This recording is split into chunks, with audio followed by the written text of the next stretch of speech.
So in this video, let's discuss how you as an introvert can be more successful when it comes to your marketing, your business, your sales. Overall, let's talk about success as an introvert. So it's really challenging as an introvert to put yourself out there, to do the small talk when it goes against your grain. So my first thing that I would say is honor who you are, not what you're trying to become. I think sometimes we are trying to get so far ahead of the game. We're pushing ourselves to be this version of ourselves, this best version, and it looks nothing like us. And it's almost like we dishonor who we are. Instead of like celebrating who we are, we're fixated on this newer version that's supposed to have everything sorted out. And so I just want to encourage you that there's nothing wrong with who you are right now, and the person that you are trying to become might just be the person that learns how to regulate their emotions more. It doesn't mean that you have to be this, jazz hands type person who's quite extroverted. See, when it comes to the way I see myself, I'm an introverted and extroverted in different scenarios. So I'm ambivert, so I'm both. When it comes to sales, I'm that person that likes to do one-to-one in order to get that conversation going. I believe sales is all about information gathering, customized value, and relationships, building on a relationship, foundation of relationships. And I think sometimes when we get into this online world, we think we have to change in order for us to succeed. And when we honor ourselves and how we like to work, it just works much better. For example, I used to do sales. My background is in sales, and I used to do warm calling. And that used to work really well for me because I used to be able to find some information about somebody, touch of a button using a CRM tool, so customer relationship management tool, and then be able to then have a conversation with them and be completely honest, ask about them, build a relationship, and then find how I can add value. So instead of social networking, it was much more around value networking. It wasn't small talk, it was medium talk. It was all about how I could help them solve a problem, and that's where I then could give them customized value. So that's how I would see sales back in the days. We're talking about 10 years now, plus, probably even longer than that. And the point of me discussing this with you and telling you this is because we must honor who we are, and not feel ashamed of it. So too often we see ourselves as people that we need to constantly change and constantly fix. The journey of personal development is about equipping ourselves with tools. It's about bringing the dark parts of ourselves that we don't ordinarily want to show the world and allowing it to be put in the light.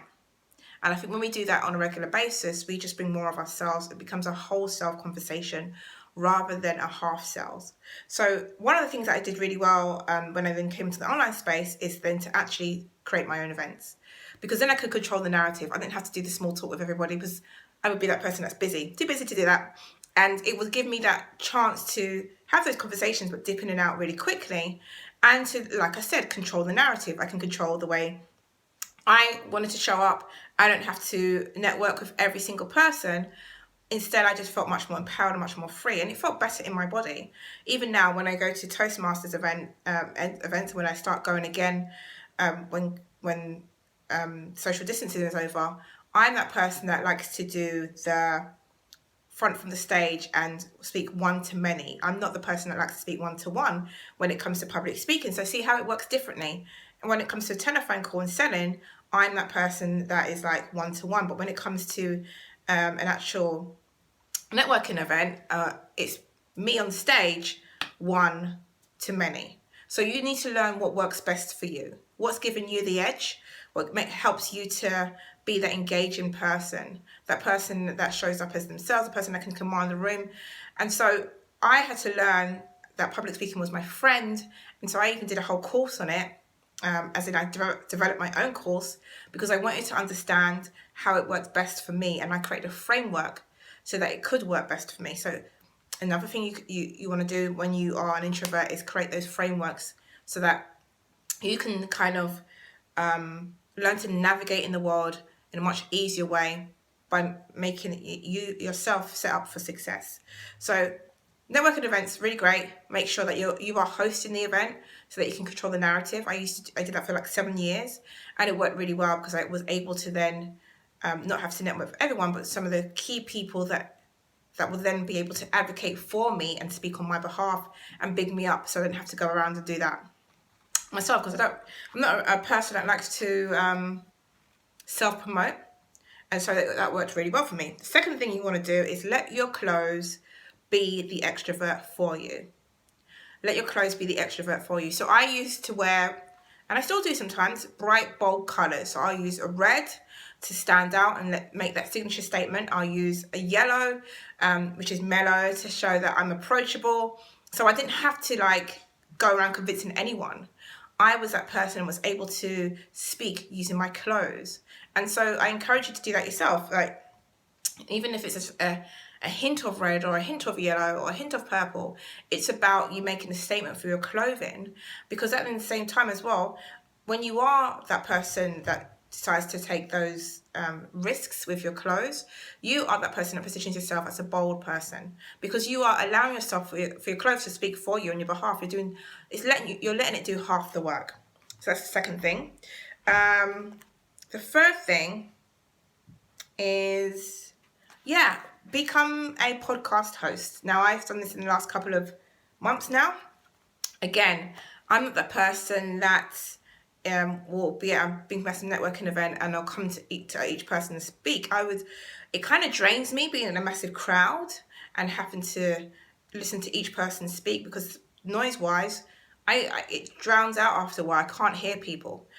So for me, when it comes to podcasting, I get, again, to do that one-to-one and speak to them on that basis. And then I get to share that with the world.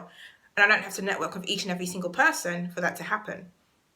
So I say, like, I've generated money for businesses, like £120 million in new business sales, working for companies using systems and strategies that work best for me, them having systems set up in there and then being able to go in and do the work.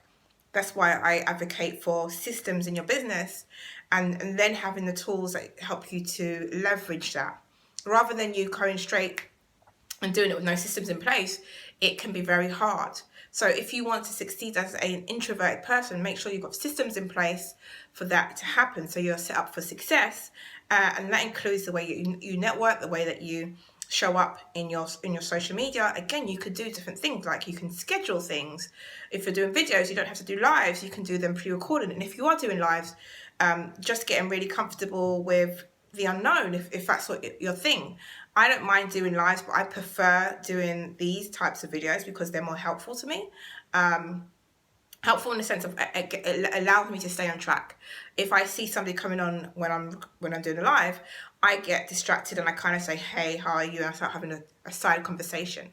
So in order for me to give real value, what I tend to do are things that work for me and honor me and helps me to stay in alignment. And then I don't worry about the rest. I don't worry about this being this big, bold person that is the life of the party. Don't get me wrong, I can have a conversation with many people, but they will drain me. And so if you want to master sort of the art of sales as an introvert or an ambivert, it's all about honoring how you best work and how you best connect with people. It's almost like your introvert language, right? You've got the love language, which talks about different ways that you like to receive love, and other people like to receive love, but the introvert language is going to be uniquely different to you. From me to you, it's going to be completely different, even if we're both introverts in some regard. And so knowing what your introvert language is really helpful. Knowing how you like to show up visibly as a business owner so that you can still get the sales you deserve, so you can still get the leads that you deserve, so you can just basically live the life in flow. So it's almost like you're going down a stream and you're letting things happen rather than having to go up the stream and trying to make things happen. That's the difference. So you, visibility-wise, as an introvert, honor you. Honor how you work, honor how you can show up, and start doing that. Don't try to be somebody you're not. When I went onto this self-discovery journey many years ago, I was trying to fix everything. Now it's all about equipping people. That's why I use kits, so people can understand and know who they're not and who they are, so they can implement practices that help them to stay high vibe, that align with them, so they can take aligned action, and so they can have systems in place that help support them. All the things that I do for myself is what I tell you guys and my clients do, because I know it works. I know it's helpful. I know it's a framework that can be repeatable, and it's actually measurable as well. So when we're looking at SMART goals, and which I actually have reframed as to dream goal, you can measure all of those things. You can measure about knowing yourself and really understanding how you operate. And you can then start to then implement certain techniques from dialectical behavior therapy, which helps you to think about mindfulness a bit more, and how you can emotionally regulate yourself. Because at the end of the day, emotional regulation is all about you not going thrown off the handle when somebody says something problematic. It's about you knowing how to handle the stresses of life and knowing how to heal from those things as well. So if you are an extrovert or an introvert, you're probably going to find this helpful, because I don't think we're just one thing. And I truly believe that labels are for jars and not for people. So whenever we do put these labels on ourselves, we also need to think, is that helpful? Is that label actually serving me? Or is it just a distraction? And is it just a way for me to not do the work? Because at the end of the day, you're still going to do the work. You're still going to show up. You're still going to be you. You can't do that if you're hiding behind a label to give you a get out of jail card free, get out of jail, which is like the card, no, Monopoly. You know what I'm talking about. The whole point is, let's not make these labels, these words, these boxes, part of our normal. Let's make sure that we're breaking these rules and we understand more about us than anything else, because there is a power in being us and honouring who we are more than anything. So that's my video for today. I hope you found that useful. It's just about being successful as an introvert, but also understanding that you are not just one thing. You are there's an intersectionality with all of these things. There's so many different layers upon layers, and we are not going to fit into this nice little neat box. So it's really important and imperative that we honour who we are, and we know who we are, and we remind ourselves. It's about remembering. Everything we're doing is about remembering who you are. So you've just been watching a channel where you shift, heal, and expand. I hope you found something so you can do that. So you can shift, heal, and expand. Remember, whenever fear comes up, finally, an expanding attitude request. Have a great day, and comment below. Subscribe if you haven't subscribed already. Let me know what resonated with you the most. Thanks for watching.